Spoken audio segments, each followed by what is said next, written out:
আপনি কি ফরাজি আন্দোলন, ফকির আন্দোলন, খেলাফত আন্দোলন, ওয়াহাবি আন্দোলন, উলামায়ে কেরামদের ইতিহাস আপনি তুলে ধরেন নাই? সেই দিন আমাদের খেলাফত আন্দোলন, ওয়াহাবি আন্দোলন, ফকির আন্দোলন, মজলুম আন্দোলন, হাজী শরীয়তুল্লাহর আন্দোলন আপনি যদি তুলে ধরতেন তাহলেই মনে করতাম আপনি একজন নিরপেক্ষ ব্যক্তি। এখন আমার মনে হচ্ছে আপনি নিরপেক্ষ নয়, আপনি শুধু জামাত ইসলামিয়ার মুসলমান আর ইসলামী আন্দোলনকে আঘাত করার জন্যই পার্লামেন্টে বক্তব্য রেখেছেন। ইসলামের ইতিহাস হচ্ছে গণতন্ত্র প্রতিষ্ঠার ইতিহাস। জামাত ইসলামীকে আপনারা বারবার অনেক তকমা দিয়েছিলেন, কোন তকমায় জনগণ বিশ্বাস করে নাই। আপনারা বলেছেন আমরা জঙ্গি। জনগণ 12 তারিখের নির্বাচনের মাধ্যমে প্রমাণ করেছে জামাত ইসলামী জঙ্গি সংগঠন নয়, গণতান্ত্রিক, নিয়মতান্ত্রিক, সাংবিধানিক একটি আন্দোলন এবং সংগঠন। মাননীয় স্পিকার, জামাত ইসলামীর গণতান্ত্রিক ইতিহাস অনেক সময় লাগবে। আপনি যেহেতু আমাকে সময় নির্ধারণ করে দিয়েছেন, আজকে জামাত ইসলামীর ব্যাপারে শুধু এতটুকু বলতে চাই, ভুলে গেলে চলবে না।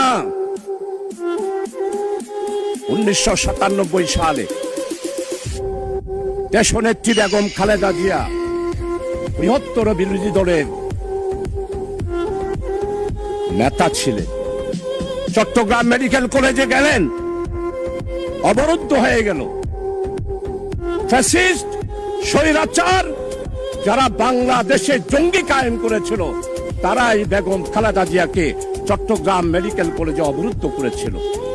আজকে আমাদের মরহুম শহীদ সালাউদ্দিন কাদের চৌধুরীর ছেলে আছে হুমায়ুন কাদের, আমাদের সম্মানিত অর্থমন্ত্রী, চট্টলার কৃতি সন্তান, যার পরিবারে উনার আব্বা নয় উনার দাদা থেকেই মন্ত্রিত্ব উনারা পেয়ে আসতেছেন, সেই রকম সম্ভ্রান্ত পরিবারের সন্তান উনিও দেশনেত্রী বেগম খালেদা জিয়ার সাথে মেডিকেল কলেজে ছিলেন। আজকে সম্মানিত অর্থমন্ত্রী আপনি স্বীকার করবেন, সর্বপ্রথম টেলিফোন করেছিল মরহুম শহীদ সালাউদ্দিন কাদের চৌধুরী, আমি শাহজাহান চৌধুরী।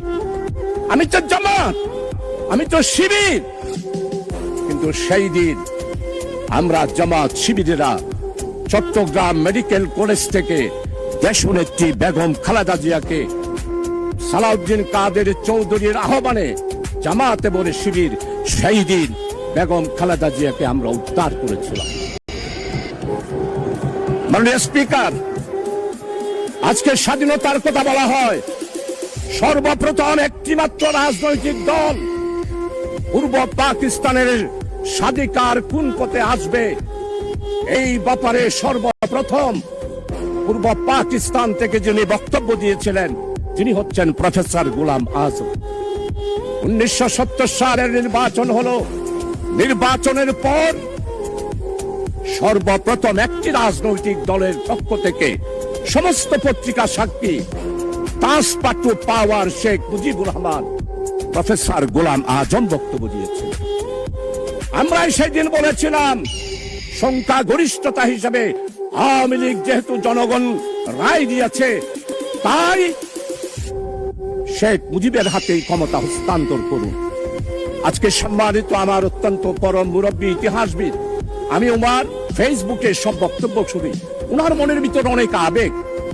1757 সালের ইতিহাস আপনি তুলে ধরেছেন, পাল বংশের ইতিহাস তুলে ধরেছেন, কিন্তু আপনি কি ফরাজি আন্দোলন, ফকির আন্দোলন, খেলাফত আন্দোলন, ওয়াহাবি আন্দোলন, উলামায়ে কেরামদের ইতিহাস আপনি তুলে ধরেন নাই?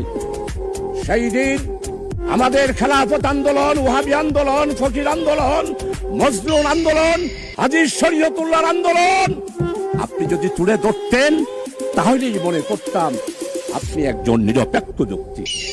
এখন আমার মনে হচ্ছে আপনি নিরপেক্ষ নয়, আপনি শুধু জামাত ইসলামিয়ার মুসলমান আর ইসলামী আন্দোলনকে আঘাত করার জন্যই পার্লামেন্টে বক্তব্য রেখেছেন।